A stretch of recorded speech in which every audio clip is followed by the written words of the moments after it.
Hello दोस्तों, एक बार फिर से आप सभी का स्वागत है। तो आज के इस वीडियो में हम लोग व्यवस्थापिका से जुड़े हुए प्रश्नों को करेंगे। पिछली वीडियो में हमने कई सारे टॉपिक्स से जुड़े हुए प्रश्नों को किया है, तो उन वीडियोस को भी प्लेलिस्ट में जाकर जरूर चेकआउट कीजिए और देखिए। फर्स्ट क्वेश्चन है, किसने कहा है कि व्यवस्थापिका जनता की शिकायतों की समिति का कार्य करती है? व्यवस्थापिका जनता की शिकायतों की समिति के रूप में कार्य करती है, ऐसा किसने कहा है? बैंथम ने, जे.एस. मिल ने, के.सी. वियर ने या फिर डाइसी ने? राइट आंसर आप लोग लिखेंगे कमेंट बॉक्स में। क्या होगा इसके लिए बिल्कुल करेक्ट आंसर? तो right answer option number B, J S. मिल।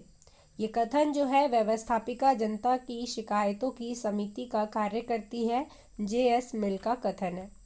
क्वेश्चन नंबर 2 है, भारत में विधायिका निम्न में से किस देश के नमूने पर निर्मित हुई है? ब्रिटेन, अमेरिका, फ्रांस या फिर जर्मनी? राइट आंसर बताइए क्या होगा इसके लिए। तो राइट आंसर है option number A, Britain. Bharat में विधायिका ब्रिटेन के नमूने पर निर्मित हुई है। विधायिका से आशय संसद से है। भारत की संसद में राष्ट्रपति तथा दोनों सदनों राज्यसभा तथा लोकसभा से मिलकर बनी हुई है। भारत की संसद किससे मिलकर बनी हुई है? राष्ट्रपति, दोनों सदन यानी कि राज्यसभा और लोकसभा से मिलकर संसद बनी हुई है। कुछ अन्य संवैधानिक प्रावधान देखते हैं और इनके स्रोत देखते हैं कि ये किस देश से लिए गए हैं। जैसे कि मूल अधिकार संयुक्त राज्य अमेरिका से लिया गया है। आपातकालीन उपबंध जर्मनी के बीमर संविधान से लिए गए हैं। और आपको ये संवैधानिक प्रावधान और उनके स्रोत याद रखने हैं। राज्य के नीति निर्देशक तत्व आयरलैंड से लिए गए हैं। संघ राज्य संबंधों की समवर्ती सूची ऑस्ट्रेलिया से ली गई है। मूल कर्तव्य पूर्व सोवियत संघ से लिए गए हैं। और भारत राज्यों का संघ है तथा संघ में अधिक शक्ति निहित होगी, ये संवैधानिक प्रावधान कनाडा से लिया गया है। क्वेश्चन नंबर 3, द्विसदनात्मक व्यवस्था वाला देश है भारत, चीन, पुर्तगाल या फिर टर्की? तो कौन से देश में द्विसदनात्मक व्यवस्था विद्यमान है?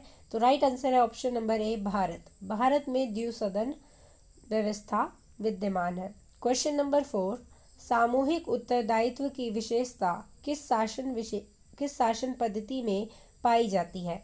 संसदीय शासन पद्धति में, अध्यक्षात्मक में, मिश्रित में या फिर इनमें से कोई नहीं? तो किस शासन पद्धति में सामूहिक उत्तरदायित्व की विशेषता पाई जाती है? तो राइट आंसर है ऑप्शन नंबर ए, संसदीय व्यवस्था में। संसदीय प्रणाली में वास्तविक कार्यपालिका मंत्री परिषद होती है। मंत्री परिषद सामूहिक रूप से लोकसभा के प्रति उत्तरदायी होती है। अतः लोकसभा का विश्वास खोते ही मंत्री परिषद पद त्याग देती है। क्वेश्चन नंबर 5, कानून का सर्वमान्य स्रोत है परंपरा तथा रीति रिवाज, धर्म, कानूनी टीकाएं या फिर विधान मंडल? तो कानून का सर्वमान्य स्रोत क्या है? तो राइट आंसर है ऑप्शन नंबर डी, विधान मंडल। कानून का सर्वमान्य स्रोत विधान मंडल है। भारत के संविधान के अनुसार राष्ट्रीय स्तर पर संसद सर्वोच्च विधायी निकाय है। संविधान की 7वीं अनुसूची में संघ तथा समवर्ती सूचियों में इसके लिए आवंटित अनेक विषयों पर यह विधान बना सकती है। अवशिष्ट शक्ति चूंकि संसद में निहित है, अतः यह उन विषयों पर भी विधान बना सकती है जो विशिष्ट रूप से राज्यों को ना सौंपे गए हों। क्वेश्चन नंबर 6, आधुनिक समय में अनेक कारणों में व्यवस्थापिका की तुलना में कार्यपालिका को अधिक महत्व प्राप्त हुआ है। निम्नलिखित में से सही कारणों का चयन करना है आप लोगों को, और कूट आपके सामने है नीचे। कल्याणकारी राज्य की अवधारणा, प्रदत्त विधान की अवधारणा, शासन के क्षेत्र में विशिष्ट ज्ञान की अवधारणा, प्रशासन की बढ़ती जटिलताएं। तो यहाँ पर क्या क्या सही है? 1, 2 एवं 3, 1, 3 एवं 4, 2, 3 एवं 4 या इनमें से कोई नहीं? तो राइट आंसर क्या है, जल्दी से कमेंट बॉक्स में बताइए। तो राइट आंसर है ऑप्शन नंबर सी, 2, 3 एवं 4। प्रदत्त विधान की अवधारणा के कारण, शासन के क्षेत्र में विशिष्ट ज्ञान की अवधारणा के कारण, प्रशासन की बढ़ती जटिलताओं के कारण। प्रदत्त विधान की अवधारणा का आशय हमारी संसदीय लोकतंत्रात्मक प्रणाली में कार्यपालिका को प्रदत्त अधिकार से है।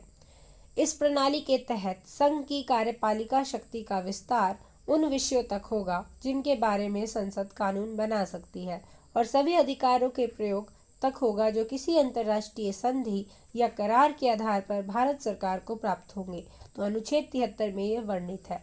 शासन के क्षेत्र में कार्यपालिका को विशिष्ट ज्ञान होता है। कार्यपालिका को शासन में विशिष्ट सहायता भारतीय प्रशासनिक सेवा के अधिकारियों से प्राप्त होती है। इसके अतिरिक्त कार्यपालिका शासन में सहयोग लेने के लिए अन्य विशेषज्ञों की भी मदद लेती है। प्रशासन की बढ़ती जटिलताओं को सहज करने के लिए कार्यपालिका तुरंत पहल करती है, जैसे कि ई प्रशासन की अवधारणा, अप्रासंगिक विधियों को रद्द करना। उपयुक्त विकल्पों के अवलोकन से यह सिद्ध हो जाता है कि हमारी संसदीय लोकतांत्रिक प्रणाली में कार्यपालिका को व्यवस्थापिका की तुलना में अधिक महत्व प्राप्त है। जहाँ तक कल्याणकारी राज्य की अवधारणा का प्रश्न है, यह हमारे संविधान के भाग 4 नीति निदेशक तत्वों के अंतर्गत अनुच्छेद 36 से अनुच्छेद 51 में सम्मिलित है। यह कार्यपालिका के सम्मुख एक आदर्श के रूप में है, ना कि बाध्यकारी। क्वेश्चन नंबर 7, भारत एक गणतंत्रात्मक राज्य है क्योंकि उसमें राज्य अध्यक्ष निर्वाचित किया जाता है। यह कई राज्यों तथा संघ शासित क्षेत्रों का यूनियन है,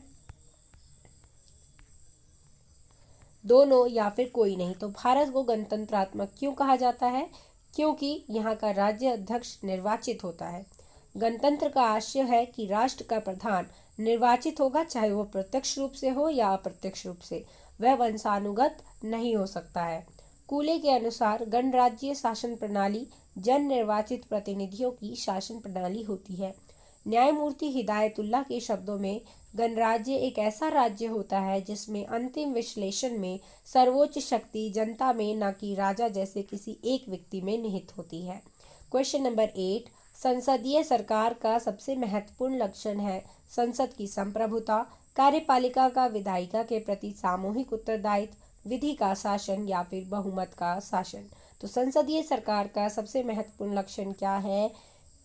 कार्यपालिका का विधायिका के प्रति सामूहिक उत्तरदायित्व। संसदीय सरकार का सबसे महत्वपूर्ण लक्षण कार्यपालिका का विधायिका के प्रति सामूहिक उत्तरदायित्व है। अनुच्छेद 75(3) के अनुसार मंत्रिपरिषद लोकसभा के प्रति सामूहिक रूप से उत्तरदायी होती है।